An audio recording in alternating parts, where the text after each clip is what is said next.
Hey everyone, welcome back. Today I've got a fresh batch of Reddit stories for you. Most of them come from that one thread you all love, but I also dug up a few random finds while I was searching around. Good stories, interesting ones, terrifying ones, the kind that make your skin crawl.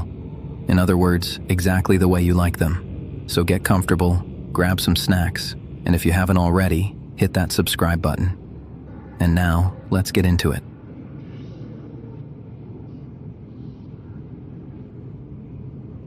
One night when I was 13, I got my first period and accidentally fell asleep on my back. Normally I sleep exclusively on my side, so this was really weird for me. I dreamed I was sitting in a chair. I leaned back on its hind legs, and suddenly the chair started tilting backward. Slowly at first, then more and more, until I began falling into an infinite abyss beneath my feet. The fear was so intense that I jolted awake. When I opened my eyes, a figure was leaning or floating directly above my face. I could only make out a hood and an oval, pale, flat face, almost featureless, with huge, glassy oval eyes, and an expression that seemed determined to devour my immortal soul. The face was humanoid, very two-dimensional, with thin, trembling lips full of malice, 2 holes where a nose should be, and eyebrows raised all the way up to the forehead. I felt a supernatural hatred piercing through me as the creature loomed overhead. Never in my life had I felt so defenseless, and I never will again, because something more than just my own life was at stake. I tried to move, to scream, to breathe, anything, but I couldn't. The creature paralyzed me with its hatred. Finally, I managed to let out a barely audible whimper, and the moment the sound escaped my lips, the figure straightened up abruptly and began pacing back and forth at the foot of my bed, never taking its eyes off me. It was as if a force field had been raised around me, and its frustration at not being able to reach me filled the entire room. It looked like a hungry tiger behind glass, eager to pounce on its defenseless prey, if not for the barrier between us. It was tall, almost reaching the ceiling, and very thin. It wore a long black cloak that concealed everything except that terrifying face. I realized it hadn't been floating above me. It was standing at the foot of the bed and had leaned over so its face was right above mine. I sat up, still paralyzed, and just stared at it. The door to my closet behind it was open a crack. The creature lunged toward it and kept watching me through the gap, never breaking eye contact. Its gaze, trembling with hatred and frustration, didn't leave me until it slowly faded away. I turned on the light and left it on at night for a long time after that. I never slept with the closet door open again, and that night I couldn't fall asleep at all. I stayed in the living room, sitting on the couch with every light in the house on. For years I attributed the incident to sleep paralysis. It was a very plausible explanation until I became friends with a girl who told me her story. One night she was alone in her room with the door open. Something in the living room, near the kitchen, caught her attention. When she looked, she saw a figure motioning for her to come closer. She looked away, looked back, and the figure was still there. When she described it, she described the exact same creature that had attacked me. We got out sketchbooks and drew what we had seen. When she showed me her drawing, I saw my tormentor. She had never heard my story before telling hers. I find it hard to find an exact match for what I saw, but that face looks pretty close. Imagine the nose and cheekbones completely flat, the mouth reduced to a thin line, and the eyes enlarged and more rounded. That's what I saw in the middle of that night, and it scared me senseless, and honestly, it still scares me.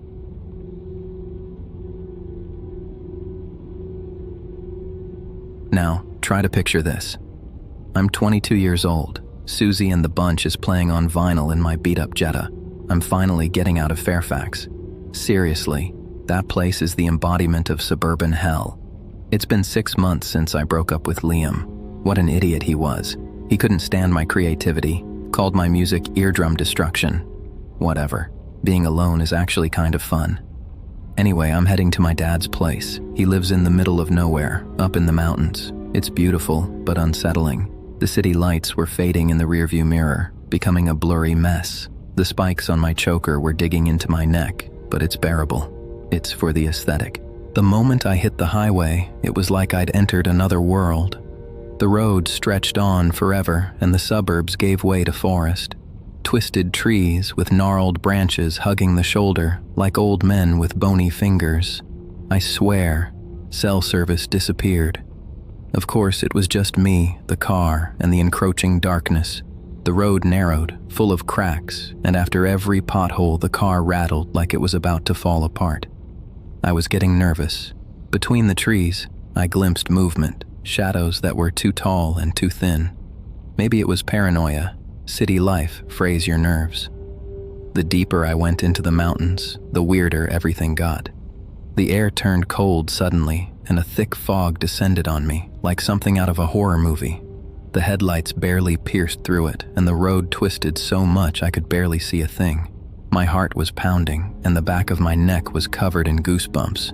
I had the feeling I was being watched. And then I saw it. A light flickered in the distance. At first I was relieved.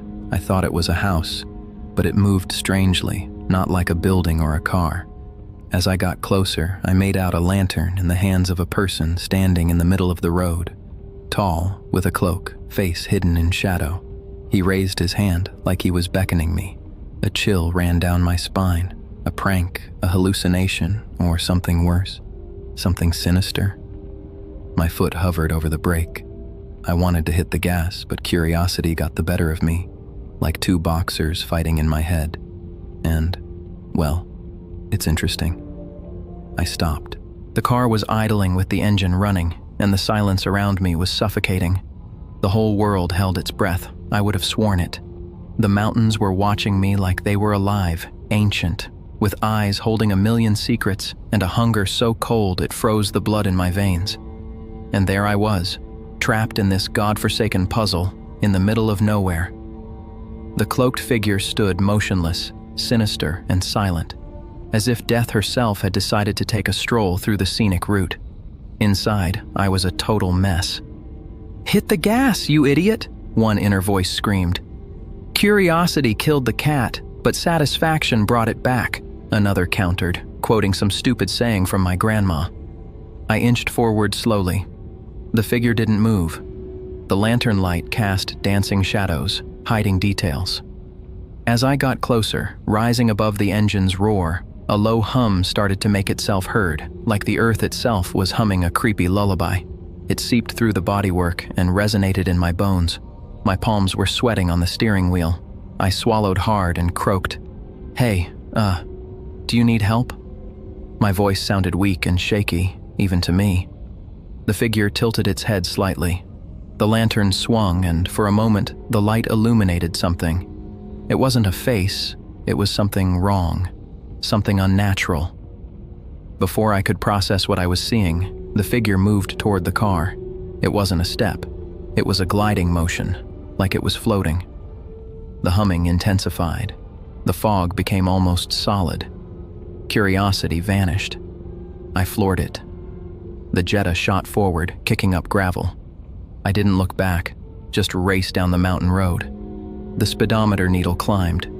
The fog chased me, wrapping the car like a shroud, and that hum pulsed in my temples, a reminder of the nightmare I'd left behind. I didn't stop until I saw the familiar porch light of my dad's house in the valley. The relief was so intense I almost threw up. I killed the engine and sat there, shaking. My dad came running out onto the porch. "Honey, what happened? You look like you've seen a ghost." "Something like that," I muttered. I didn't tell him everything. He would have thought I was crazy. But sitting there under the safe glow of the lamp, I understood that the mountains keep secrets, and some secrets are best left undisturbed.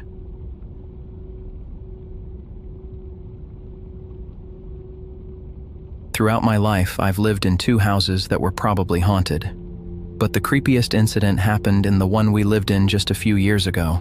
I grew up with paranormal activity, so the idea of ghosts doesn't really scare me. After all, they're just people, right? In this house, strange things happened constantly. Lights would turn on and off by themselves. You'd hear footsteps and voices, even though there were no neighbors around. The area was remote. Banging noises came from the basement, and the most unpleasant thing was the feeling of someone poking you with a finger. At night when you're sleeping, or when you go down to the basement. But everything seemed harmless, so I didn't think much of it. I was actually curious about communicating with whatever was there.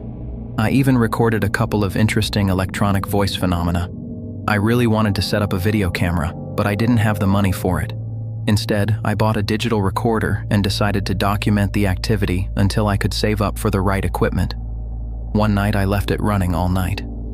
But before I go on, there's something important I need to clarify.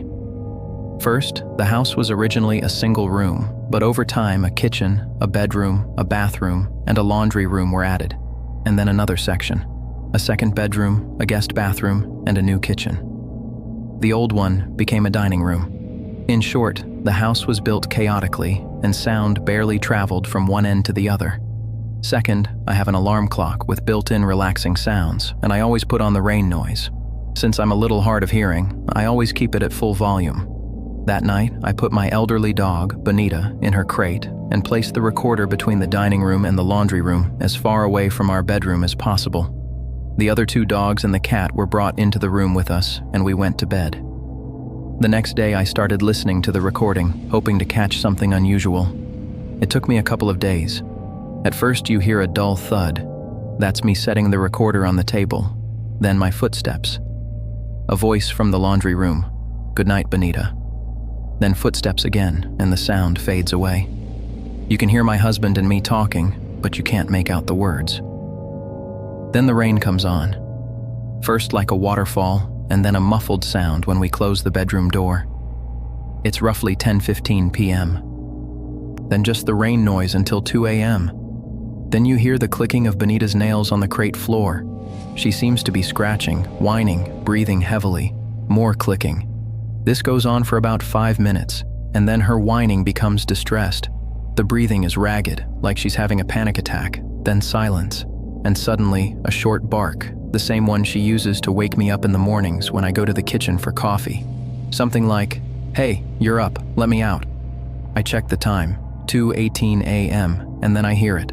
A whisper, unnaturally close to the recorder. "Bonita." The dog yelps and starts to whimper, almost drowning out the laughter of the same voice that whispered her name, my voice. I waited for my husband to get home from work and played the recording for him right away. He shrugged. "So, you just yelled at the dog. I didn't get up that night." "Okay, but you know you sometimes sleepwalk. It was probably that." I shook my head. "No, listen carefully. The bedroom doors didn't open at any point." My husband took the recorder and went down to the basement. Apparently, he listened to the whole thing from start to finish. It turned out that after the first whisper, there were several more. Bonita's name was whispered over and over, and each time the dog would panic and the voice would laugh. About 20 minutes later, everything calmed down, and Bonita seemed to fall asleep. I listened to the recording all the way through again, just to be sure. The rain noise remained just as muffled until 6 a.m. when we actually got up. That means the bedroom door never opened, and that voice on the recording wasn't mine, but something that wanted to sound like me. I got rid of the recorder. I didn't want to hear it again. At that moment, nothing scarier had ever happened to me. I never recorded anything in that house again. I acted like nothing had happened, and I never heard a voice like mine again. For those worried about Bonita, she slept in the crate because at 13 years old, she still chewed on cables and could hurt herself. Plus, after the sudden death of her old friend, the other dog, she became aggressive with the other animals, so we kept her separated. After this incident, we moved her crate into the bedroom. She's 17 now. She's in good health, although she's starting to show signs of senile dementia, and we moved out of that house in less than 3 months. Turns out her strange habit of eating non-edible things is called pica. Bonnie loves to knock porcelain figurines off shelves and then chew on the fragments.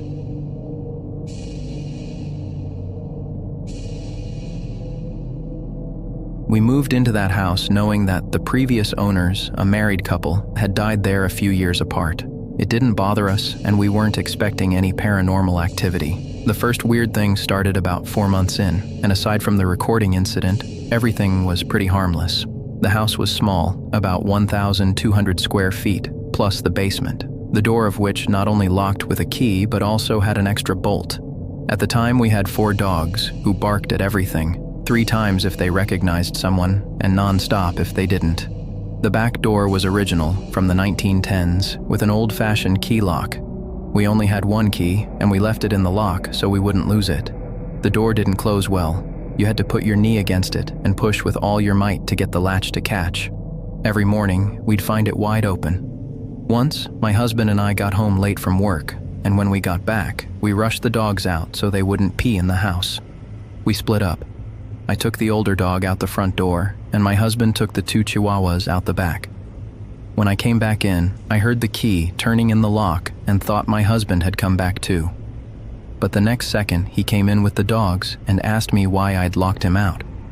After that, we started leaving the key on the shelf, and the door stopped opening on its own. If you sat on the couch, to the right, you could see through the dining room down a short hallway. To the left, around the corner, was the bathroom. When the light was on, it illuminated the whole hallway and part of the dining room. That light would turn on and off by itself. We called electricians both before buying the house and after about a year, but they just shrugged. The wiring was in perfect condition. Eventually, we started saying out loud, "Turn off the light, please," and it would turn off. Everyone, me, my husband, guests, including my son and daughter-in-law, would feel a poking sensation at night, like a finger. The feeling wasn't pleasant, but it gave the impression that it was a child trying to get attention. The same thing happened in the basement at any time of day. Once I went down and saw my husband. He was doing something, absorbed in his work with headphones on and his back to me. I tapped him on the shoulder. No reaction. I tapped him again. Nothing. The third time he spun around, fist raised. When I asked him, startled, he replied, "Something in this basement has been poking me in the back for an hour." Sometimes you'd hear banging from below, like someone hammering nails. At night, we'd hear someone running up the stairs, stopping at the door, and then walking back down slowly. There was no one in the basement, and there was no other entrance. The most obvious case happened when I think I saw the spirit of the former owner. My co-worker and I took turns carpooling to save gas. That day, it was my turn. It was winter, in December, and I started the car to warm up the engine. When I came back inside, I checked that everything was in order with the animals, that the doors were closed and the appliances were off. Last was the laundry room. It was still dark outside. I turned on the projector for my friend and opened the door, staying behind the storm door's glass. The overhead light was also on, but because of the reflections, I couldn't see anything outside. I took a step forward and turned it off, and in the reflection, behind me, I saw a woman.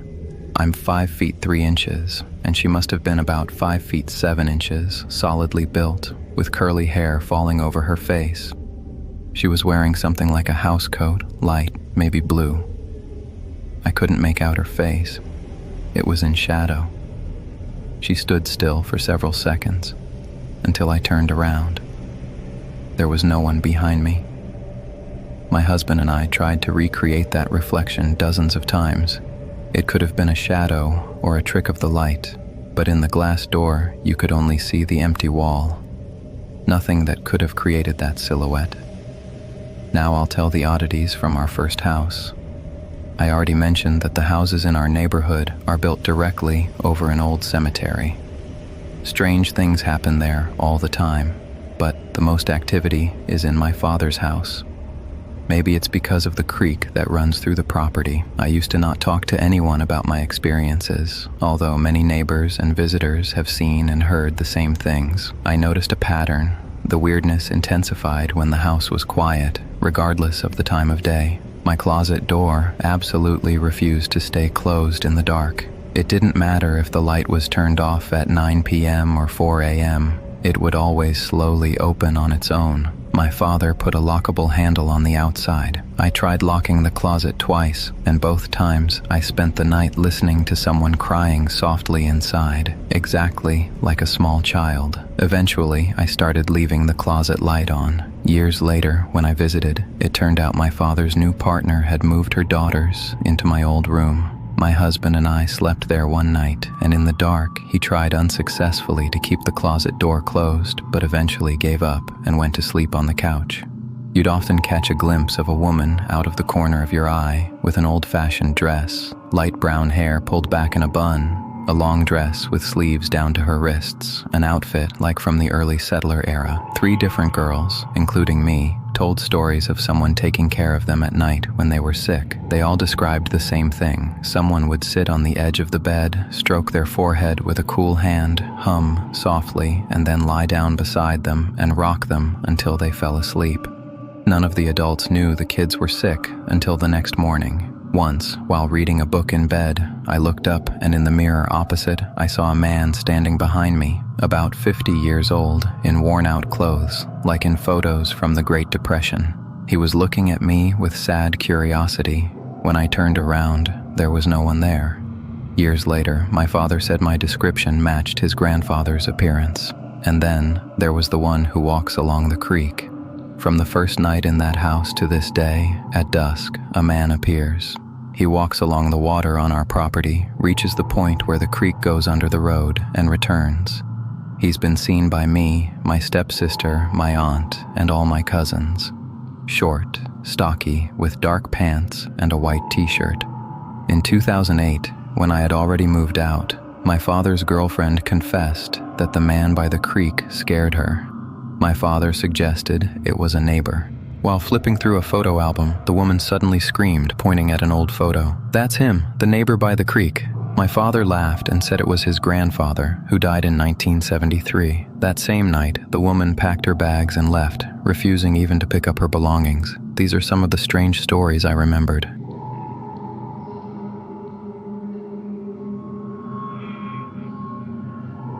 When I was about 10 years old, I had a dream so terrifying, I still remember it. It started innocently enough.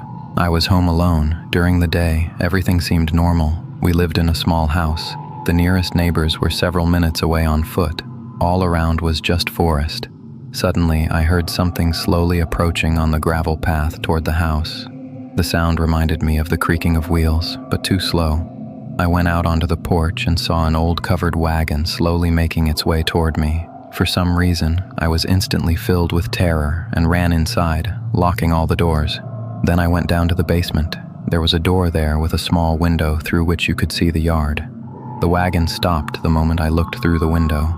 A man got out, wearing a black suit and a top hat. He stood there staring at me like he knew I was behind the glass. Once he was sure I could see him, he slowly walked to the back of the wagon and pulled back the canvas. Under the tarp, people were hanging from crossbars, ropes around their necks, legs dangling lifelessly. They looked dead. But then, the man in the top hat did something, and their heads started to swell to completely unreal sizes. Bulging eyes, puffed up faces, everything like in the most horrifying animated movies. All the while, he never took his eyes off me, and I knew he was going to do the same thing to me. I woke up terrified, and to make matters worse, the power went out in the house, so I had to feel my way in total darkness to my parents' room and settle on the floor next to their bed. But the creepiest part came later. I never told anyone about that dream. It was just too strange and terrifying. But a couple of years ago, during a family conversation about our scariest dreams, I decided enough time had passed, about 10 years, and I could share it. I started telling it, leaving out details to keep it short. And when I got to the part about the wagon, my little sister looked at me strangely and asked, "This man, was he wearing a top hat?" We started comparing details, and it turned out we had the same dream, practically identical. I still don't understand how that's possible. Maybe one of us told the other about it at some point and then forgot, or the second one subconsciously absorbed the dream, but I'm sure I didn't tell anyone. It seemed too absurd. Even now when I think about it, it gives me chills, and yeah, it's still the most terrifying dream of my life.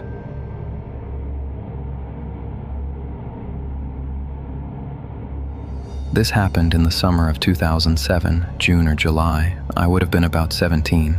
I already knew the forest pretty well, but I was still young and arrogant. My family had a cabin in northwestern Wisconsin. I spent every summer there and knew those woods like the back of my hand, although at night we made sure not to wander too far from the cabin or the bonfire on the shore. Bears, wolves, cougars, the usual suspects. The most unsettling thing was that feeling of being watched, especially around the campfire. The tree line was visible from the beach, and in the darkness it seemed like something was lurking behind them. During the day, the forest seemed perfectly normal until that incident. My cousin and I were running around the woods with pellet guns. I was completely camouflaged, he wasn't. In the heat of the battle, I retreated down an off-road trail to get a better position. We ended up about 200 yards in, roughly a third of the way up the hill.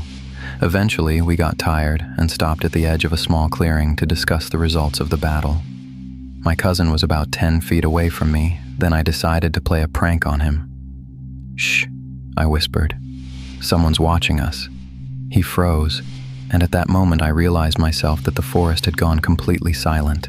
A chill ran down my spine, and I started scanning the trees, slowly tracing the edge of the woods. And then I saw it moving among the trees. The creature was breathing heavily and staring right at my cousin. I don't expect you to believe me, but what I saw wasn't a wolf, at least not the way they're supposed to be. It was a massive beast, the size of a black bear, at least 300 pounds. But it was standing on two legs, crouched next to a tree, and its paw, no, not a paw, but an arm with claws, was dug into the bark, fur of a reddish-brown color. "We need to get out of here," I whispered. Instantly, my cousin was already bolting downhill down the trail. I looked back. The wolf turned sharply toward us, took a few steps on two legs, and then, I think, dropped to all fours.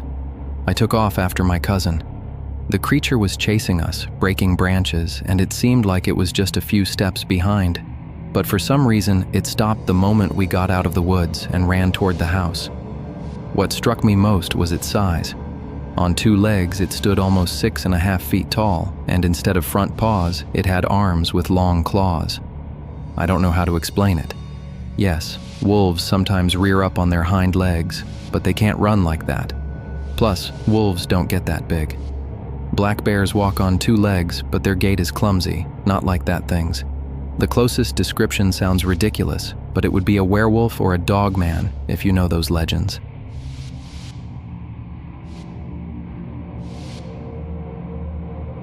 This happened just a few months ago, but it still keeps me up at night. Out of all the strange things that have happened to me, this is probably the scariest. My mom and I went for a walk along the trail around the big hill. It was our usual route. First, we walked about 2 miles from the car to the base. Then we started climbing toward the loop trail at the top, a little over half a mile around. We're locals, and we've always known that people get lost on this hill in strange ways, even though there are no other trails. It's very local knowledge. If you go 10 miles away, nobody's heard of it. We'd been there dozens of times, usually with dogs, but that day, it was just the two of us, and we'd never gotten lost before. We'd been walking. I don't know how long when I noticed something strange. The sun was staying in the same spot, even though on the loop trail it should have shifted as we moved. And by the time, we should have already started heading down, but the trail remained perfectly flat. From a young age, I was taught to navigate by the sun and natural signs. I usually hike through forests alone, on foot or horseback, but at that moment, I couldn't remember that stretch of the trail at all. And besides, we'd been walking in silence for quite a while. This is where the really weird part started. I pulled out my phone. 2:37 p.m., no signal, even though the reception here is usually excellent. We had left at 11 a.m. At that moment, a chill ran down my spine. This walk never takes more than an hour and a half from the car and back. The sun should be at its peak, but it was hanging low, like it was already late afternoon. I remembered the time because when I turned to my mom, she was looking right through me. Literally, for 3 minutes she stood there, staring at an empty spot to her left, like I had vanished. At 2:40 p.m., she suddenly snapped out of it. By then, I had already moved away. After a minute of trying uselessly to get her to react, "Mom, Mom," pulling on her stiff shoulder, I went into full-blown child panic, even though I was already 20. I sat down on a log by the trail, shaking with fear. My mom looked around and said in a flat voice that wasn't hers, "It looks like the fairies have caught us. We have to keep going." She said, "Fairies." That's what my family called those creatures from my grandmother's scary stories, which weren't good fairies, but the ones who lead travelers astray and steal children. I jumped up and followed her, barely able to keep up with her brisk pace. "Why did you say that?" I asked. "What time does your watch say?" She always wore a mechanical battery-powered watch. She lifted her wrist, lowered it, and looked again. It can't be. I just shook my head. Okay, let's keep moving. We walked, wandering through an unfamiliar forest that seemed to never change, with no curves or descents. I realized things were bad when my mom, normally unflappable and brave, started getting nervous, and when she gets nervous, she gets angry.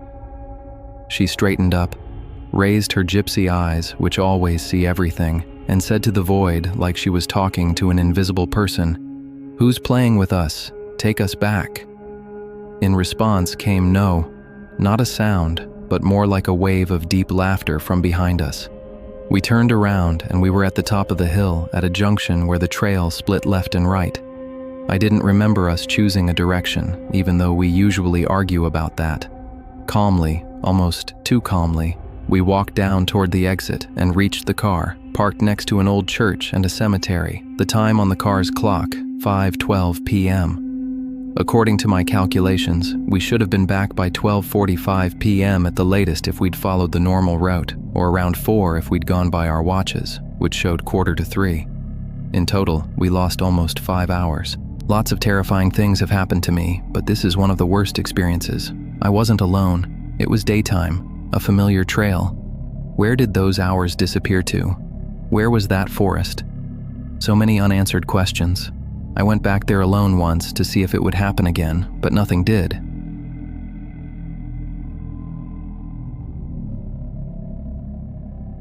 I live in a village where, a few hundred yards from my house, the forest begins and behind it stretches a large field. It was there last spring that something worrying happened. 4 cows disappeared without a trace. Although the animals weren't ours, the whole village joined in the search. The kids used to ride those cows and the adults bought milk from their owners. After 4 days, they found them dead. At first they thought it was wolves and that foxes and jackals had just finished off the remains. Nothing out of the ordinary.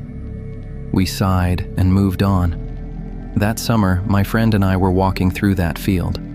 Suddenly something moved at the edge of the woods. We tensed up, thinking of wolves, and hurried on our way. One particularly sweltering night, we couldn't sleep. We went out into the yard, made a campfire to roast marshmallows.